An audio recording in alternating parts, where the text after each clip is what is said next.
Beks, welcome to the Cellar Studio. This is our second attempt at getting together. Maybe even our third or fourth. Could have been third or fourth, yeah. Welcome to the new farm studio. You are the very first guest in our what looks like a magnificent podcast and education studio, but you can't see out of picture. We're kind of sitting in a bit of a farm shed. What do you think?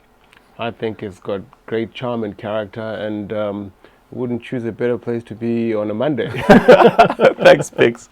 It's very kind, man. Yeah, I think, obviously we're sitting here, it's end of February 2022. We've just got through some crazy times in terms of COVID, yet to discover whether Ebola might emerge. The world is in turmoil. But, with your business, with African Bush Camps, it wasn't necessarily founded in an easy time. Can you take us back to those days when you started the safari company, and maybe even beforehand, what led you to where you are now? Alistair, it was back in 2006, and many people out there would know that 2006 we had just gone through 3-4 years of turmoil in Zimbabwe, politically. With the farm invasions, and then what ensued after was the economic crisis that lasted. In fact, one would even argue and say the financial crisis in Zimbabwe has been ongoing since 2001. But it was in 2006, after I had 6 years of guiding throughout Africa, visiting different countries, Rwanda, Uganda, Kenya, Tanzania, and of course guiding throughout Southern Africa to Zambia, Namibia, Botswana, and of course a lot in Zimbabwe. And having seen the imbalances throughout our continent and seeing the threat on the biodiversity of the continent, on these very sensitive ecosystem, and I felt quite helpless being in a business that I'd started where I'm guiding on my own, and literally the only impact that I can make is through my own efforts of my own. So you were guiding. I was doing private guided safaris on the road for 200 days a year type Correct, thing. Yeah. Correct. And at some point, that was never going to be sustainable. So the idea was, look, I've seen so many camps, and I really think that there was a niche where I could really focus on what I was doing on an Africa scale, but put all of that experience through the people. In one particular location. And Somalisa was born in 2006. That was my first camp. But going back to the financial and political crisis, there was no ways the camp was going to do well during that period of time. But I think I felt a certain passion about going back to a place where I first started guiding, in a park which is just outside the village where I grew up. So essentially it was, how can I do this with my people? And within 3 months of opening those doors, I knew I had to get an opportunity somewhere else very quickly. So this is in Wangi? This is in Wangi National Park. Yeah.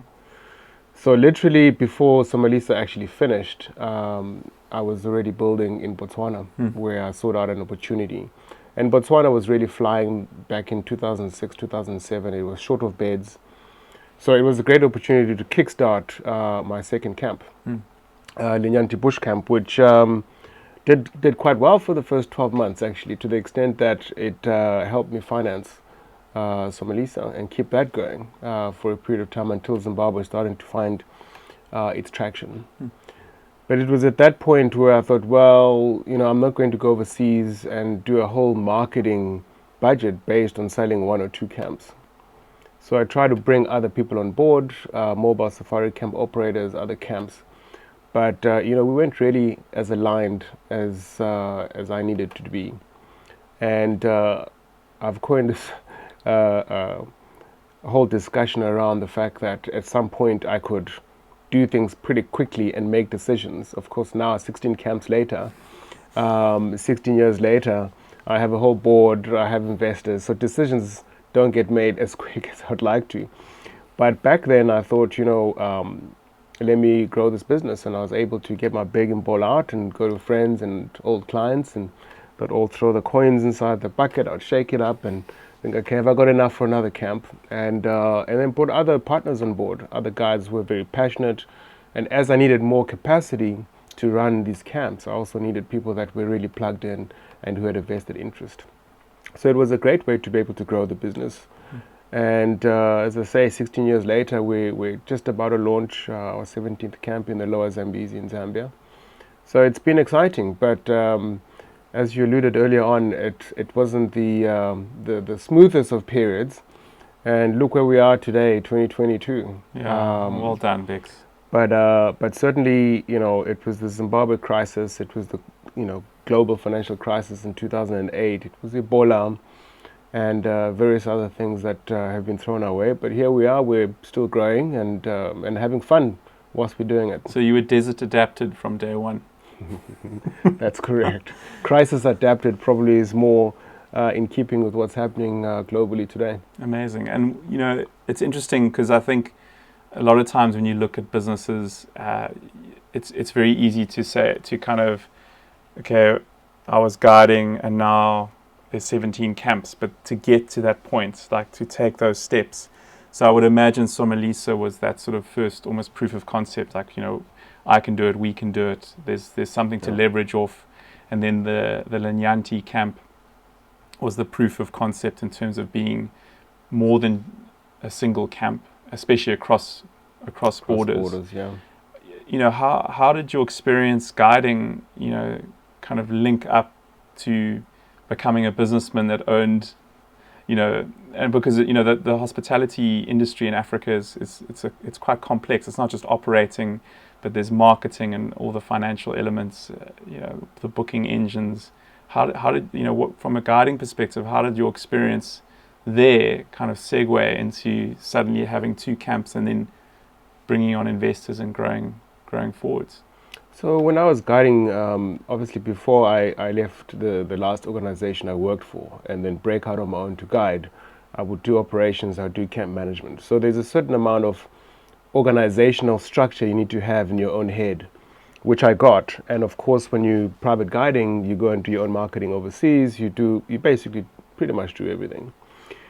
I was very fortunate in that I always say to myself that, why pay school fees when there's been others that have paid it on your behalf? So learning from others that have been there before me was very important. So there were others that I spoke to quite a lot about how to do things, how not to do things. And I had great financial support in terms of administration and organizing all of that. And it becomes a part of the journey, part of the growth, personal growth, in learning how to weave all of that together. And it was very important for me to have that good baseline when I started the first safari camps, because all of a sudden the costs are not just about me and booking a flight to get to a place or booking those guests. All of a sudden, you're responsible for 30 or more people per camp or 50 or more people in these days per camp. And all the administration that comes with it, statutory stuff and of course logistics and supplies. But learning from others and getting people on board to sort of mentor you how to build and grow a business. It's a very steep learning curve. Yeah, I mean, from being, your major CapEx item being a new camera to suddenly a CapEx being a new camp. Sure. It's a huge path to take. Yeah, and in between all those crises, if I told you that they weren't touch and go, touch and miss kind of moments in growing the business, and there were stressful times where, I didn't know if we were going to make it or not as a business. But I fought with the team and got everybody involved, and it was an exciting time. And I think maybe there's a certain healthy fear of failure that one has that just pushes them over the edge to be able to fight. Yeah. And I was able to do that, which I think it's a fear of failure, but also a healthy naivety in a way that if you look back, you're like, how on earth did we pull this off? But one sort of believes in yourself and you don't necessarily think about the consequences too much. That's right. I quite often actually liken that to when I first learned how to ski in Switzerland. Here I was spending so much time on my back trying to get back on my feet and sweating like crazy, right? And these little kids just cruising right past me in the snow because they just don't think about, what happens if I fall? Will I get hurt? They just, and it's the same thing. I guess with running a business, that naivety does carry you and gives you sort of the guts or the courage to be able to take things that much further. Yeah, I can imagine, because I mean, chatting to some of the at the time established groups, they were literally taking from their Botswana operations to float the Zim operations. And you look at some incredible properties now that were actually just dormant over that time. So what a journey. And so Botswana has grown almost exponentially for you. Was that also linked to some of the changes? A lot of those properties in the Linyanti, or some of them were at least hunting concessions. Was there a big shift towards photographic safaris over that time? Yes, they were. I mean, Linyanti was typically the prime example that had hunting when I first started there, but they had a portion of it that was non-consumptive, so no hunting on it. But then no camp had been established there. Mm-hmm. So my approach was to negotiate with the community that actually it's not just good enough for the hunting operator just to give you money for it. It's not sustainable. There's loss of employment potentially that we could make up, but also support to the local community and the contribution to the conservation of the entire area. And 3 years later, I managed to sign up for a much longer period of time, but it was a risk because I took it on. It had 3 years remaining. And today I've established 3 camps in the same concession. So that's been quite a journey. And for a period of time, that was the strongest revenue earner in the company. And then, of course, the Kwai, sort of north of Moremi area, was opening up. It's also another community concession. And I operate 2 camps there. And then 1 camp in the Ngaipan area that focuses on the zebra migration, which is one of Botswana's best kept secrets, quite frankly. And that zebra migrating at this time of the year. It's actually, you talk about community, it's, how has the model changed from maybe even when you grew up outside Wangi, because so many different parts of the continent have different approaches. The Masai Mara versus Namibia, and then you go to the Lowveld in South Africa, and there's big fences up, and it's what model have you looked to adopt from a community perspective? I think that there's a lot that's changed from when I was growing up as a kid. Certainly, what we would see on the outskirts of our villages were mainly hunting operators. So the benefits was obviously the harvest from the different hunting, and so that's the only mentality that you grow up having, right? So literally just extra bush meat. Exactly, yeah. Exactly. But also, I guess it was some measure of employment, but again, it was seasonal. And it was in those days that the whole campfire concept of partnering with communal or district councils in order to get people involved started to take off. And in some contexts, it actually was very popular and it worked. But I think it's an outdated model in that you've got these rural places where people actually need a lot more exposure into, so it's not just about jobs and it's not about just bushmeat, but it's about getting them to think about the long-term picture. Alignment, the first thing you said was to, with your business was to create alignment. You have to create alignment with communities. Absolutely. And so I just believe today employment alone doesn't cut it, but it's about building a concept around everybody's mind as to, that elephant walking. How can I make sure that the elephant is there in 10 years' time for my grandchildren? And what is the development around my community? What are the other intrinsic long-term benefits that can help us regenerate cultures, regenerate our pieces of land, so that we don't have to continue to clear vast tracts of fields just to feed our families? Is there another model? Are we able to make sure that we can grow intensively, and how can we do that?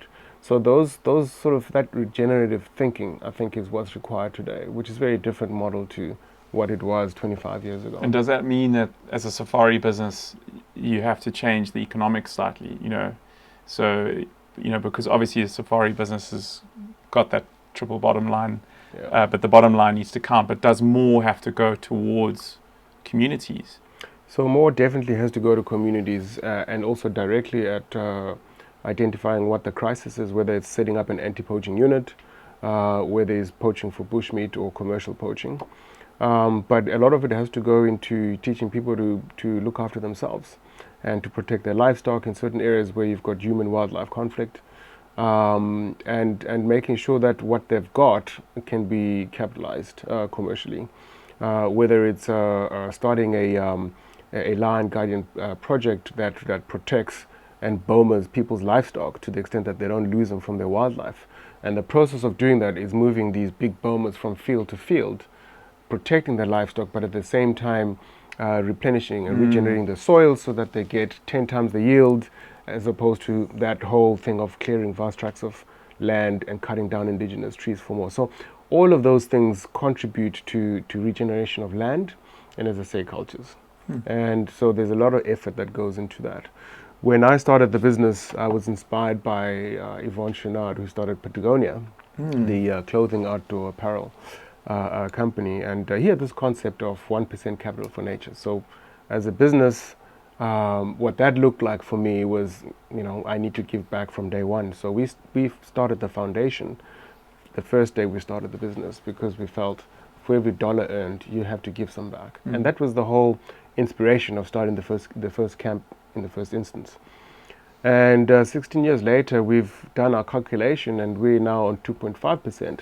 Wow. And that's exciting, because it means that can actually fund our foundation administratively and other smaller projects, so that when we go out and say there's this great need for this community, and we go and raise funds for that particular project, 100% of that donor money goes into resolving that crisis or that issue.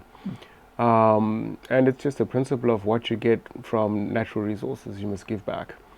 And so that's the model that we obviously try and massage and make sure that it works for us and for our people. Yeah, I think it's actually, it was almost like an add-on for many businesses. I'm talking outside the hospitality industry, but it's becoming almost, for me, non-negotiable. Every business that operates needs to have a purpose that goes beyond just the bottom line. And private enterprise can be really effective, because we certainly know how to allocate a resource maybe better than a government department. Sure. in many countries. So yeah, it's really exciting. And do you think there are any countries that are doing it? Obviously operators within countries, but countries that are doing it better than others. From a safari or hospitality perspective, where the community models are just really gelling. I mean, a lot of people talk about the Tomorrowland in Namibia. That was quite an example. Where have you looked to for inspiration, or did it almost start from your own community? I think it more started from my own community, because I understood in depth some of the struggles and challenges of the people in those areas. But I've also learned about how one can partner with the communities around the places where I operate. And one of the things that we do is when we go into an area, we spend some time doing a needs assessment, which informs us basically what the real community needs are. So that help comes from the local people. But you've got to also remember that a good 75% of the content in terms of our teams actually come from those communities. So we start internally and then expand outwardly to those communities. And if you put in the time and the work, you very quickly find out what it is that will actually uplift a whole community. But definitely Namibia have been big advocates of getting whole communities involved in different concession areas, revenue sharing, profit sharing, but also empowerment from an upskilling point of view. In recent years, Rwanda, I believe, has really had a very strategic and very intentional model to build tourism and to build their people. And attract investment in order to be able to do that successfully. And we're seeing now the reintroduction of animals like black rhino, white rhino in these national parks where they'd become extinct. Yeah. So, I'd love in my lifetime at some point to see black rhino return to minor pools. Yeah. They haven't been there since the early 2000s. I think the last rhino poached there was 2003, 2004. Wow. And it's those aspirations, I think, that are very important for us to have a focus on. That is the intention in the end, because it is about making sure that we maintain biodiversity. these ecosystems are collapsing year on year, and literally it's before our eyes. So we can have an impact. And when you see what Rwanda has done over the last, particularly over the last 5 to 10 years, it does encourage you that there's hope. Yeah, I mean, I always, look at the incredible people across the continent working in hospitality, but I do chuckle because on our online courses, there's always a tight competition between Zimbabwe and Rwanda on the country leaderboards. There's just such a hunger for knowledge and for growth, and that personal development makes a big difference to communities, to the back pocket, and then eventually all the way through the ecosystem, in terms of reducing poaching and creating a more viable option for communities on the ground. Absolutely. I mean, if you look at along the East Coast, the population explosion started for the future. It's that kind of regenerative economic empowerment that we all need to be focusing on in order to support those populations for ourselves. Yeah, you got me thinking about trying to get the best minds together to also build education content around regenerative agriculture, things that have been done here in the Western Cape, by many of the farms. It's amazing how much has changed since I was growing up. But guys like Farmer Angus and Bertie up in the Northern Cape who've literally got pigs, chickens, sheep, cattle, fields, and it's just rotating, and it just works in perfect concert. Yeah. You certainly don't extract maybe as much as you would short term, but long term it's just an endless resource. Yes. From an agricultural perspective. So Beks, earlier we were talking about passion. It was actually linked more to wine and agriculture, but what fed your passion for wildlife? Where did that come from? I think there was a certain amount of it that actually came from the fact that by the time I'd finished high school, I was done. And I was looking for a way, what ways... So you put your resignation papers I was in like, So like after high school, what profession can I pursue that does not require me to be between four walls? Surely there's got to be a different kind of learning. Did this line up with your report card? Actually, before my report card came out after my A-levels, I was already in the system in the bush. So roll back to 2 years before I left school, I somehow always seemed to have friends that were older than I was. So I would get invitations to safari camps to spend my school holidays volunteering, whether it was chopping firewood, washing cars, but doing all that sort of trainee, gobby type work. And so by the time I left school, I had multiples of job offers at different safari camps, and I decided to take one up immediately. So I left school with my car keys and felschoons and went straight to the bush with my trunk with all my car keys and fellies. So it was a good transition, and but you got to remember that for the first 6 years of my life, I grew up in a little village, and so a big part of one's life was tracking your livestock to find out where they are so you can bring them back at night and boma them. So that was your responsibility. How old are you in Zim when you're looking after, is it kind of just after school? It just before you starts start after school, before, it's just part of the lifestyle. So I was kind of in and out of that for the first 6 years of my life. And so naturally I was quite comfortable with the wilderness and being in the bush. And of course my 6 years of high school was on a school farm. And the weekends were fishing, camping. What school was that? A school called Plumtree, Amazing. which is right on the border of Zimbabwe, Botswana. Yeah. And so that lifestyle I was very comfortable with. But what I'd never really grown up with was the luxury of seeing wildlife. I was always in the wilderness and the outdoors.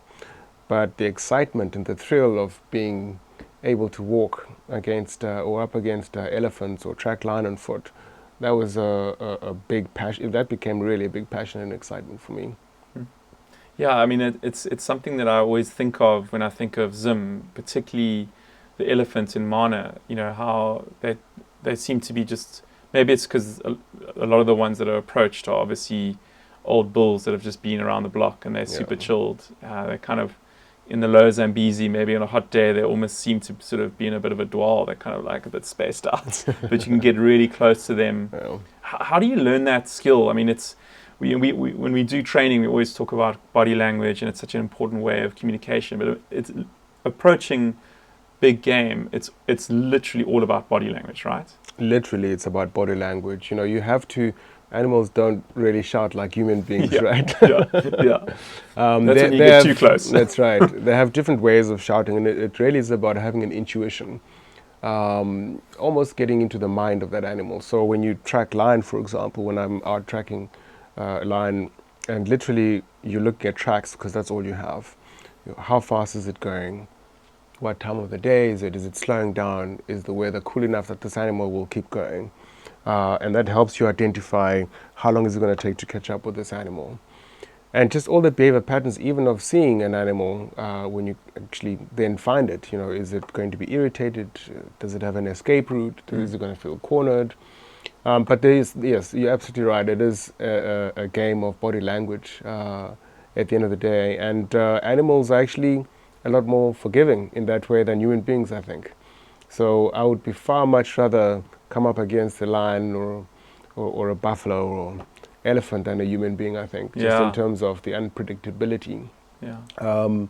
But one thing that one always remembers is that wildlife see human beings as the super predator. So already psychologically you're on top of the food chain.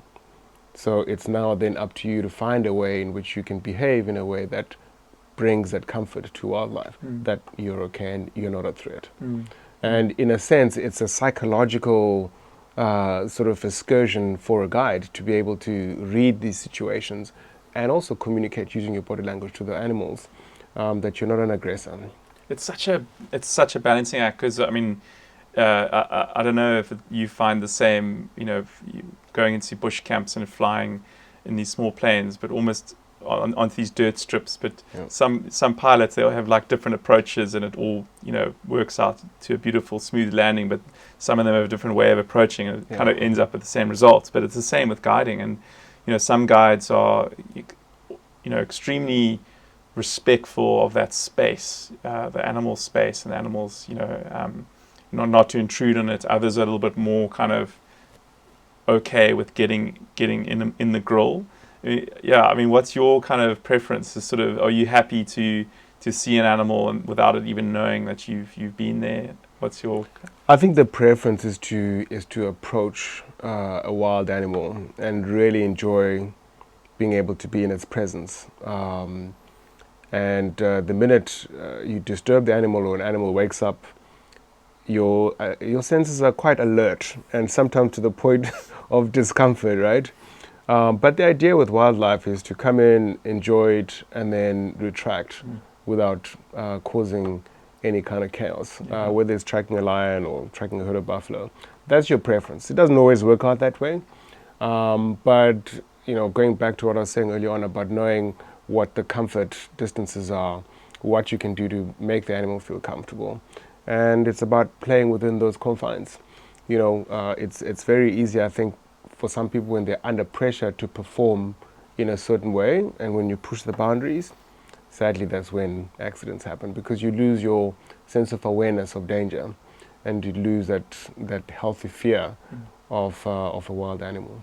Yeah, and I suppose that is the commercial pressure sometimes we fall under to show guests that animal no matter what. But I can imagine some of those scenarios when you were talking about what time of day. I can just imagine you sort of tracking a male lion, in the morning, and sort of trying to figure out when is this lion going to go to ground, and then possibly stumbling into it. And that has happened a number of times, where all of a sudden, because again the concentration that you have to have, you almost have to get into the head of that animal and become that animal to figure out, this branch, this path. If I was a lion, would I turn left, right? Okay, it's getting a bit warm, and you can see the animal starting to slow down and resting with more frequency. And then your eyes and focus have to be, focused on looking ahead as opposed to intensively looking at the tracks, where then, potentially you find yourself in the middle of a sleeping pride of lion, which can be quite a precarious thing. Yeah, I once was lucky enough to do a flight on one of those full simulators, like an Airbus A340, and it's almost like a computer game where you're looking at the navigational equipment, which is similar to tracking. But then my co-pilot who was instructing me said, when you approach, look out the flipping window. Yeah. Because you can't necessarily always trust your instruments. If that spoor might be 4 hours old, but it's because the line lay down 4 hours ago. Yeah. What I say when I start a walk, I say, you'll see me, and I say this to my guests, you'll see me concentrating, looking down. I've left you, I've become this animal. I need you to stay human. And you look ahead, don't do what I'm doing. So it becomes a little bit of a group participation, which is the one fun thing about some of these excursions, particularly walking safaris. There's nothing better than a walking safari. Do you think the safari industry has, in some ways, chased almost like a hotel? So the original safari business is so rustic. And then every year, just through the process of, whether it's guest demand typically or interior design, they've become beautiful, almost more hotel-like. Whereas hotels, I sometimes find, are trying to do what lodges do really well, which is that attention to detail, that kind of connecting the dots between where you are, community, nature.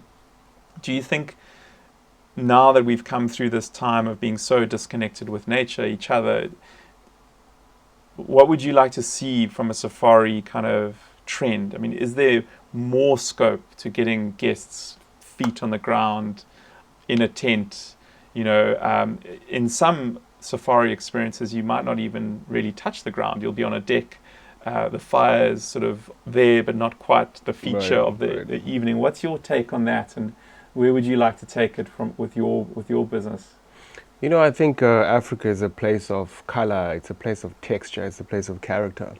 I think we would be doing ourselves a disfavor if all we developed were accommodations that competed against people's beautiful homes around the world. We just have no chance of that.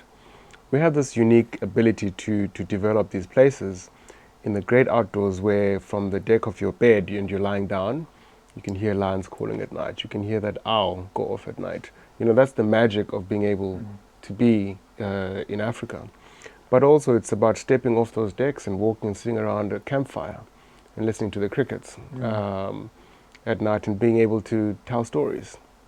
I think it's about really the experiences that you can't find in Europe, that you can't find in Australia, that you can't find in parts of the US. And I think for me, it will always be the people element, the storytellers, our people that have got far more stories to tell than one can imagine. And it's about how do we get everybody to weave their stories into the narrative, into the guest experiences. In terms of comfort levels, almost it's great to have a comfortable room and to have a comfortable bed. But I think during the course of putting together a safari, I think it's important to get our guests to experience both sides. So whilst they might stay at a 7.5-star lodge, and I'm busy developing one right now, I think it's always good to get those people who are going to stay in a tented camp where they can enjoy a bucket shower using water that's been heated over a fire and it has that smell, and they're outside showering under the stars. I think the combination of both those two really is representative of a multiple number of experiences that one can have in Africa.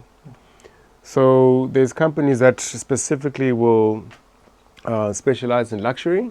There's other businesses that will specialize in, let's say, mobile safaris, and it's all rustic. None is wrong, but I think the combination of the two gives Africa a fair chance of being able to present the richness of what we're capable of doing. And certainly through our businesses, we have both of those. I think that's spot on. I mean, we all remember, whether it's a camping trip at school or some kind of experience that we've been on, which is a bit of a hardship, and then that, what does that steak taste like after 7 days of Maggi noodles, or, what is, and for me, that's a golden thread that can be really spun. And, going into storytelling, I always say that Zim is one of the homes of storytelling. Sitting around that fire. Many of the camps the original designs were almost based around the campfire was the centerpiece and is on the ground. And it's a big focus for us from a training perspective. It's not actually about knowledge transfer as much as it is about building confidence. Because whether you're a waiter or a guide or a manager, as you say, everyone has a story to share, which is so appropriate to the place and the time. So it's always been fun for us working with guides from a training perspective.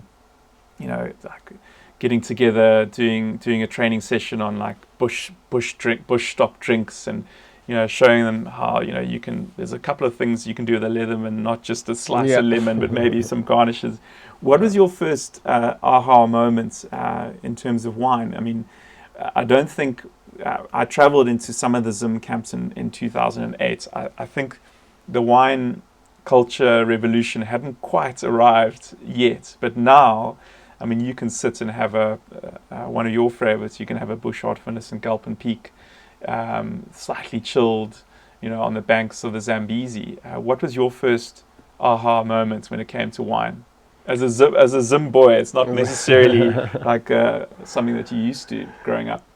Yeah, I mean, so of course, growing up as Zimbabwean, we had the Mukuyu range of wine that I'm sure you'll remember. Yes. It didn't really resonate with me at that point.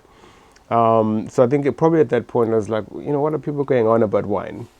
But my first experience and appreciation for a good wine was sadly not under the stars, under a campfire in Africa, but it was actually in London. Oh. I worked for a hotel group, luxury hotel group in London, and I did a 6-month stint with them. And as a departing gift, it was in the off season when I was guiding in season, and I wanted a different experience, so I did a stint in London. And they handed me a bottle actually of Gulpen Peak. Wow. And I thought, okay, well, this is good. I'm not going to be able to take it back home, so I might as well share it with friends. And that was the first time I really got an appreciation. Yeah. And that was probably about 18 years ago. Mm. Yeah, and the amazing thing about London is you can drink almost any wine from anywhere in the world at any time. It's one of those big cities that's got it all. Was that at the one of the Tolman's properties? That's correct. Was that little with that legendary bar? That's right, B-Bar. I've had a cocktail there. It's such a special place. Yeah, so I mean, I think I've learned quite a lot from the Tolman family, obviously through Peter as well.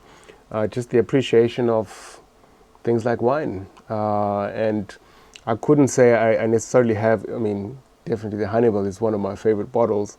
But I think I've seen a different appreciation of wine over the years as I've discovered new ones. I see you've got the book saying up there, Wine of Malchais.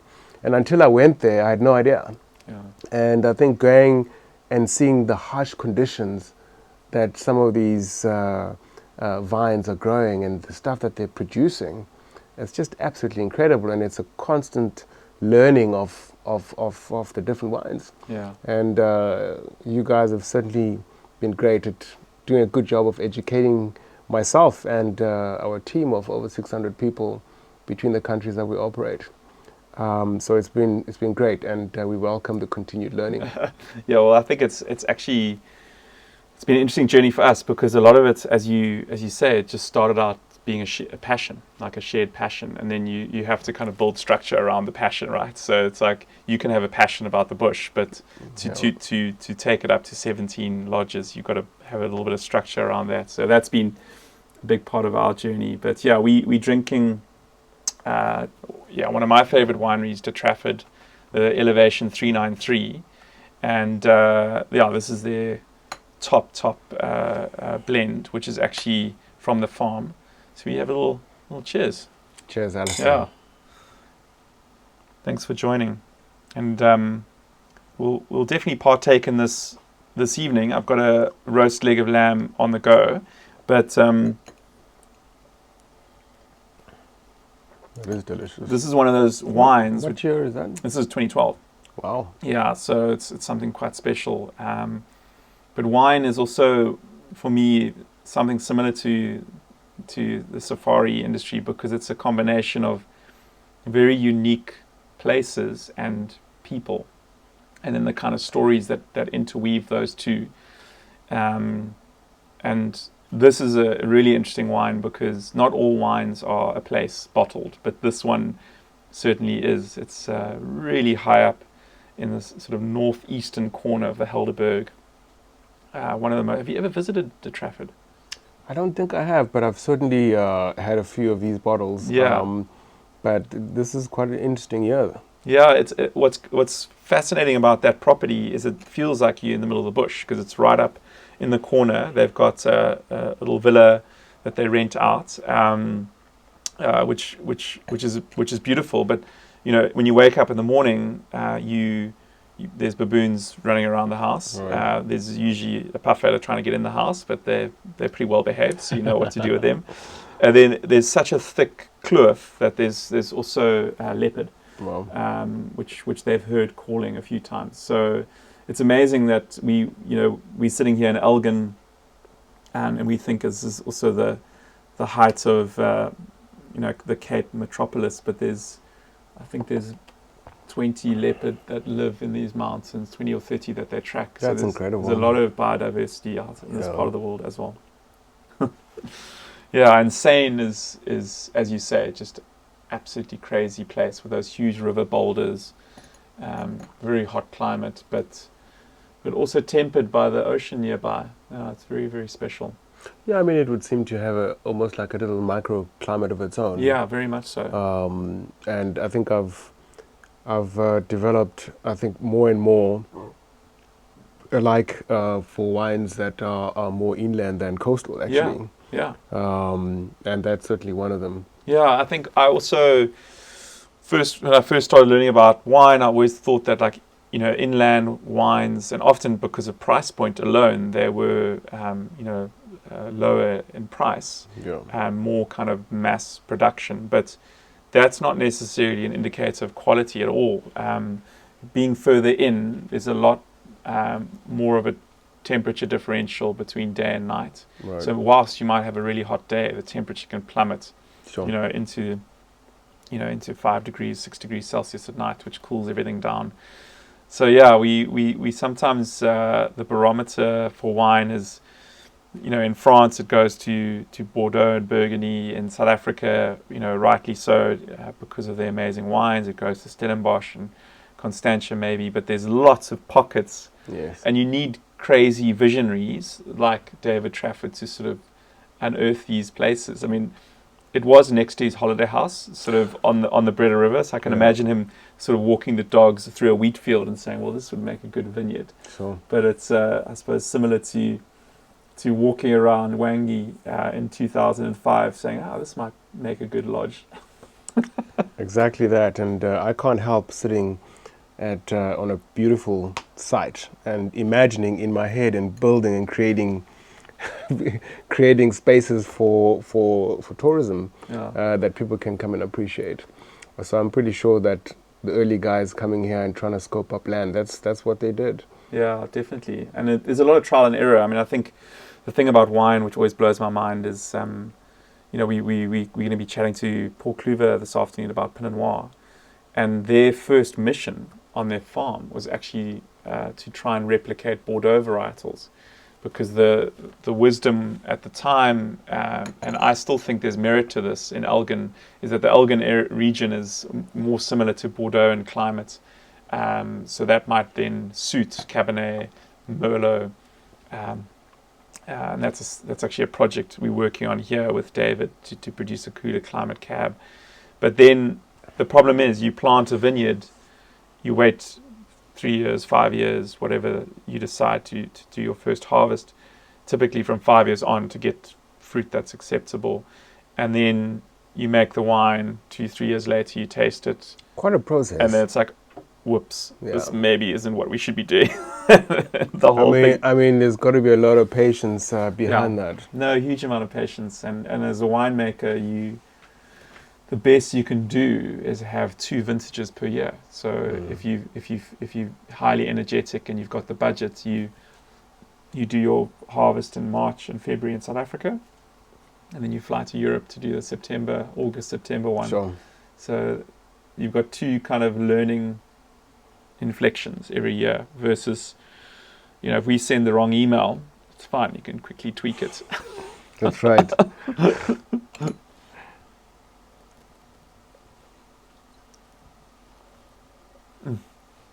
This is drinking beautifully. Is that, 2012, is that typical to have this kind of blend sit for that long? Yeah, look, I think David makes his wine in a way that's meant to age. So, Wow. So I've had I think the oldest wine I've had from him was a 1999 Merlot, and it was. You wouldn't say this is a 2012. It seems like it's still got so much fruit. Yeah. Obviously, a lot of structure.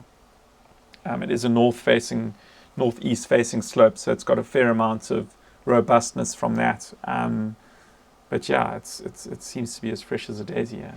So, I recently discovered an old batch of wines, and I don't think it's particularly a very popular wine estate, but Murati. Oh yeah, but they've got great older vintages. So they had these 2003, 2004 whites and reds.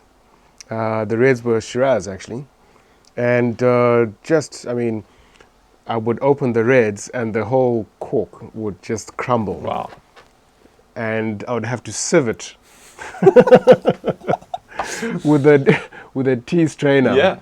But the most delicious Yeah. red wine, it was still keeping. Yeah. But the cork itself would just disintegrate. Yeah, unfortunately, the storage conditions for most wines in South Africa are not acceptable. So Right. Everyone's got their wine rack either in the garage or in the dining room, and the temperature fluctuations that's what causes the cork to crumble usually. So I often get an email from someone saying, "Hey, I've got this 1982 Chateau Libertas, can I?" And then you get a photo of the bottle, and the wine's actually at that level with the cork still in, so it's just sort of evaporated through. And Beks, do you miss actually being in the bush? Because your life has changed so much. You've literally gone from being permanently in the bush, pretty much, apart from like travel, and now you're based in Cape Town. You've got a home in the Matopos, hey? That's right. So has that been a big adjustment? Not really, because I think the transition has happened, over 16 years. Yeah. And I still get to go back to the bush and have a great time almost on my own terms. So there is an advantage to that.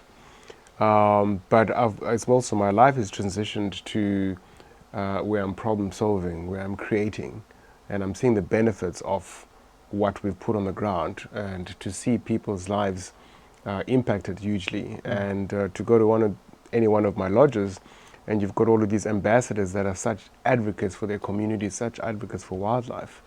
When you see all of that, there's just constant reward and reminder of, okay, I'm on track with what I set out to achieve. You almost, your focus just really shifts to something else that's different. But as I say, being able to have access to these beautiful places is something that I still have access to.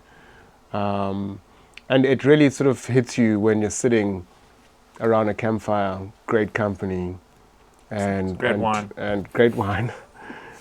That being part of the company, and having a herd of elephants just sort of in such close proximity, and knowing that I'm really out in the wild. So I get to do that quite often, and those are great experiences that I would never give up. Well, Beks, thank you so much for making the time to come out to the farm to join me in the Cellar Studio today, and just to share a little bit more about your journey. And just well done on everything that you continue to achieve. I'm so grateful that we actually didn't even talk about COVID. It's What's that? Yeah, exactly. It's a new chapter beckons, and you started your business sort of in a really tough time. So I've got no doubt that you'll keep going from strength to strength.